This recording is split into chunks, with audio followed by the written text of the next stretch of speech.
preguntado por eso, les dio pena decir que tenían una ginecomastia, pero no la detecté. Ay, sí, yo tenía esto, pero sí estaba preocupado, pero me daba pena pues hablar de eso. Entonces uno va mirando otras cosas que no son sospechadas, observa todo lo que es el estado de crecimiento y desarrollo, valor del Tanner, talla, peso, índice de masa corporal. Siempre hay que mirar igualmente en las gráficas a ver cómo están esas desviaciones estándar, esos promedios.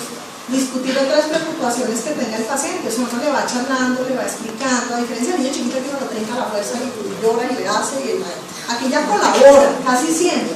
Hay algunos problemas a veces con el examen de genitales, donde uno tiene que respetar y no los puede a la fuerza nunca hacerles el examen. En esos casos uno les dice y les explica la importancia, lo puede, si no es urgente, diferir para otro momento. En fin, hay algunas estrategias que pueden ayudar. Obtener mayor información, una vez se atreve de hecho y sigue como está de pronto en un espacio y uno está sospechando que está en una actividad sexual, pero ahí está la mamá allá detrás de la cortinita y bajito, ¿no? Y dice, bueno, tal cosa o otra información que puede darnos. Instruir en algunos métodos de examen de senos y de genitales. Esto ya lo hablamos, de respeto al pudor, las maniobras, ir comentando acerca de los hallazgos que vamos encontrando. Lo de antropometría, que ya lo dije, la tensión arterial importante se recomienda, y las GAPS, que vamos a hablar de eso al final del semestre, que son las guías preventivas de adolescentes, recomiendan una toma anual de tensión arterial con un manguito apropiado, que ya en este caso generalmente para todos los adolescentes es el estándar ya de adultos, porque en los niños sabemos que hay manguitos de diferentes tamaños en la edad y el tamaño del niño. Tomar en posición, uno por nada del tiempo no lo hace en las dos posiciones, pero cuando llegan por estos mareos postrales de hipotensión, sí se debe hacer en las dos posiciones. Cuando es de rutina y no tiene ningún síntoma relacionado, que haga escuchar hipotensión ni nada, se toma, siempre debe tomar sentado en el miembro superior derecho, porque en esa posición y con ese estándar se tomaron las que vamos a ver en las tablas con las que vamos a comparar nosotros.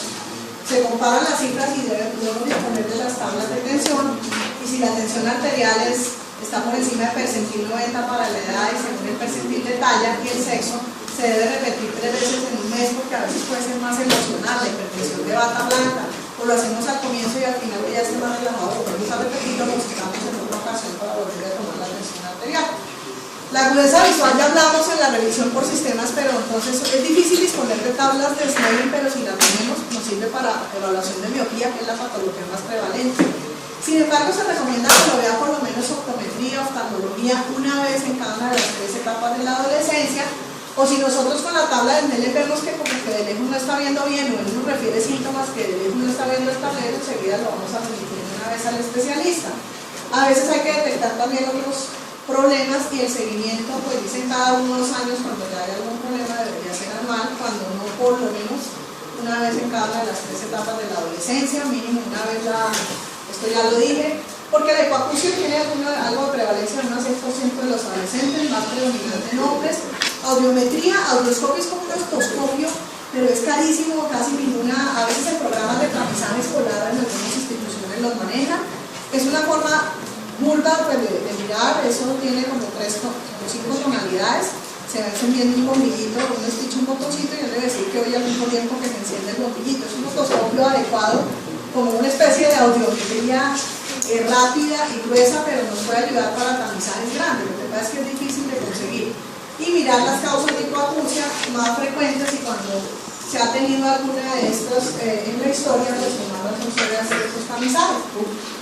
La salud oral importantísima, son súper descuidados, no usan la seda dental, no se lavan, son predominantes los problemas de gingivitis, caries.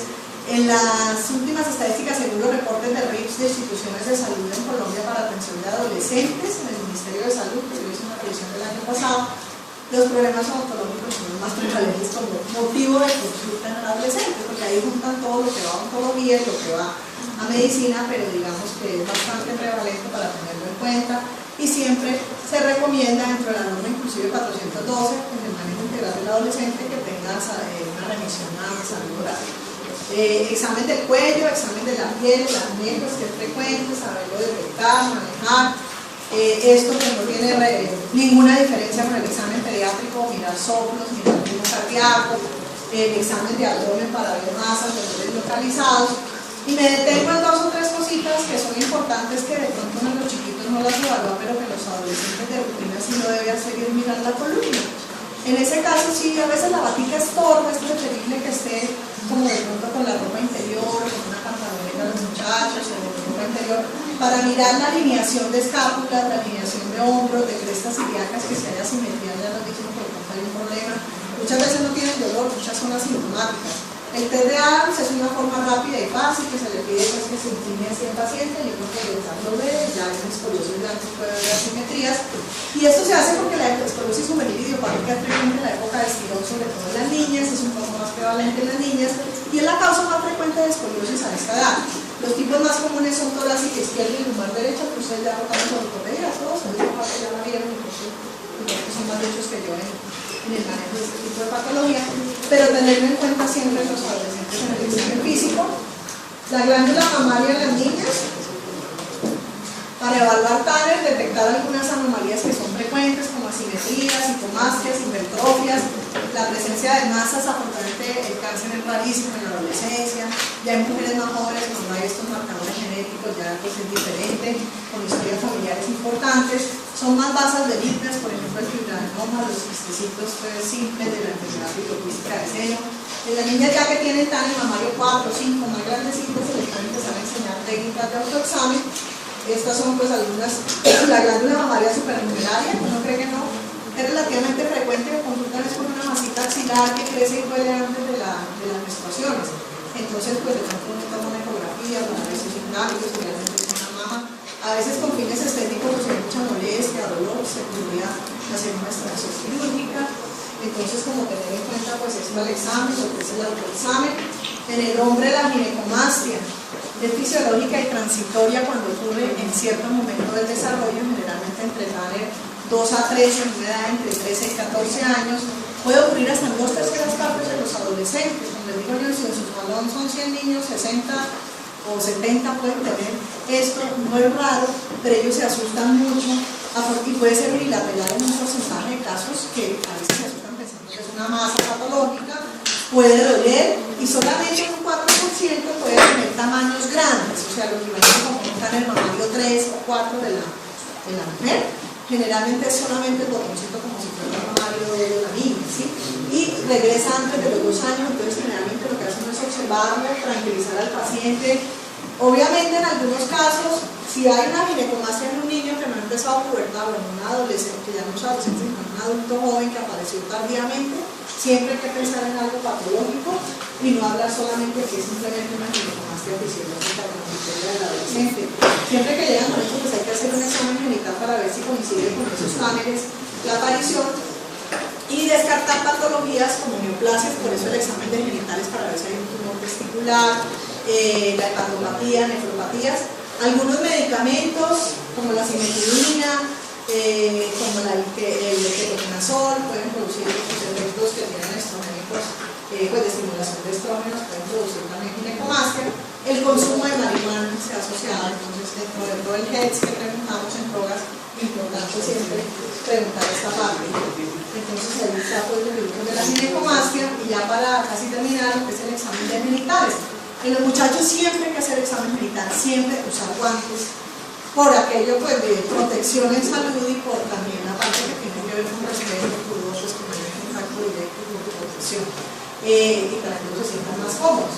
Entonces evaluar el estadio del TANER genital y vello púbico, medir el volumen testicular, ya les voy a mostrar el orquidómetro en la siguiente diapositiva, alteraciones que hay en el pene, hidroceles o alteraciones del escroto, como por ejemplo el varicocele, que es relativamente frecuente, enseñar la técnica de autoexamen porque los tumores malignos del testículo son frecuentes en adolescentes grandes y adultos jóvenes, entonces hay que empezar a enseñar para hacer una detección temprana.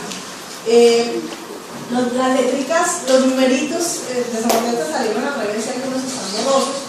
Los 3 amarillos son del niño pequeño, van de 1 en 1, 1, 2, 3. De ahí en adelante sigue de 1 en 1 hasta que llega al 6, 4, 5 y 6, y a ese paso del color amarillo que es 3 a 4 es lo que demarca el inicio de pubertad, que es el aumento del volumen testicular, ahí empieza la pubertad.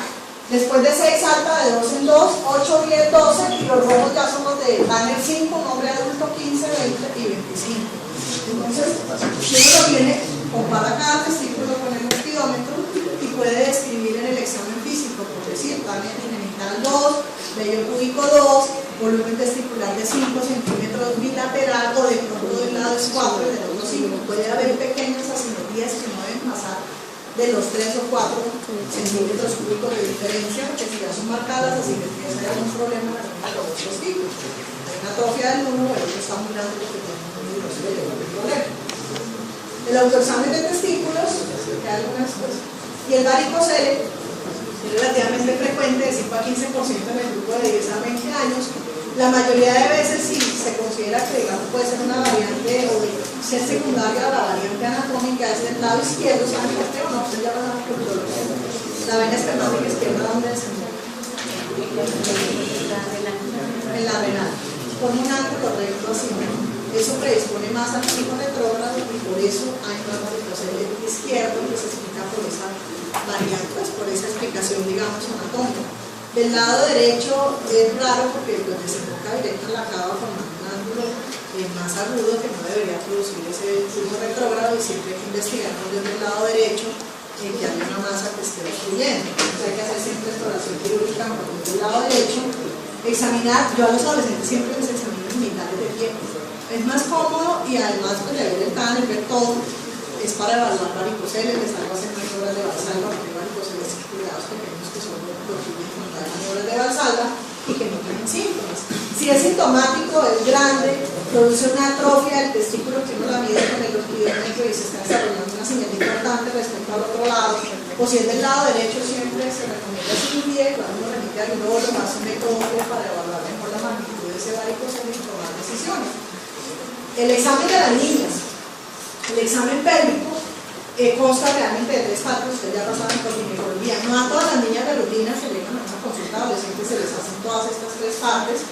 A veces se hace inspección de genitales externos con unos guantes, con apertura un poco de genitales, pues en posición no necesariamente en una mesa ginecológica, cuando hay vulvovaginitis o que cuando tienen una simetría de labios menores o que siempre hay una condición de masa porque los labios menores están un poco periféricos con todas esas variantes anatómicas o alguna duda que se tenga, se hace la inspección externa. Yo les explico, yo aprovecho como espejo y les explico con ellas mismas, porque es que para quitar todo ese tabú del misterio, les explico técnicas de aseo, les explico cómo son sus genitales, estos son los labios mayores, los menores, pues todos esos detallitos que a veces la niña no sabe.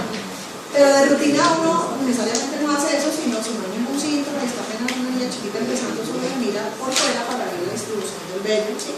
Así como con ese niño.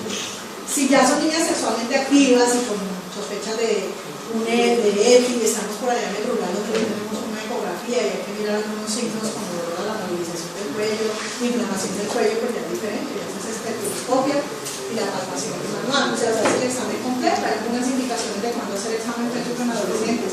Cuando ya empieza la actividad sexual, que hay que empezar también a hacer citologías.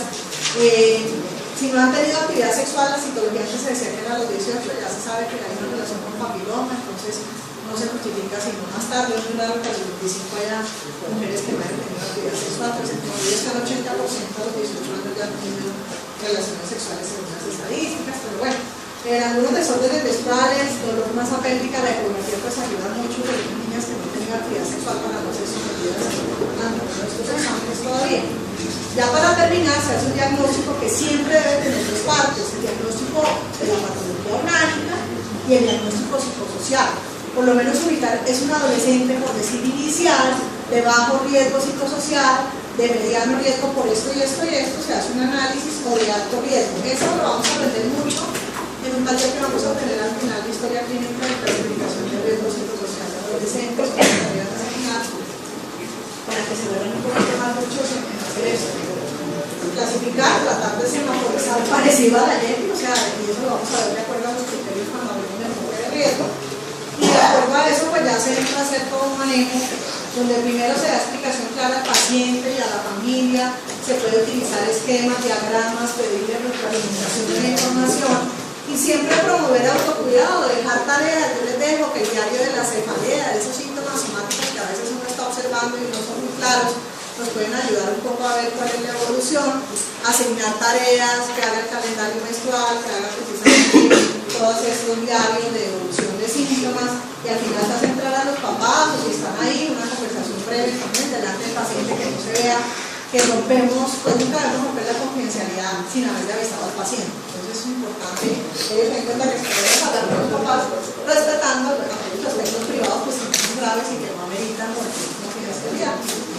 Bueno, y siempre prevención, sobre todo de estas conductas de riesgo y promover hábitos saludables. Y hasta aquí preguntas, comentarios.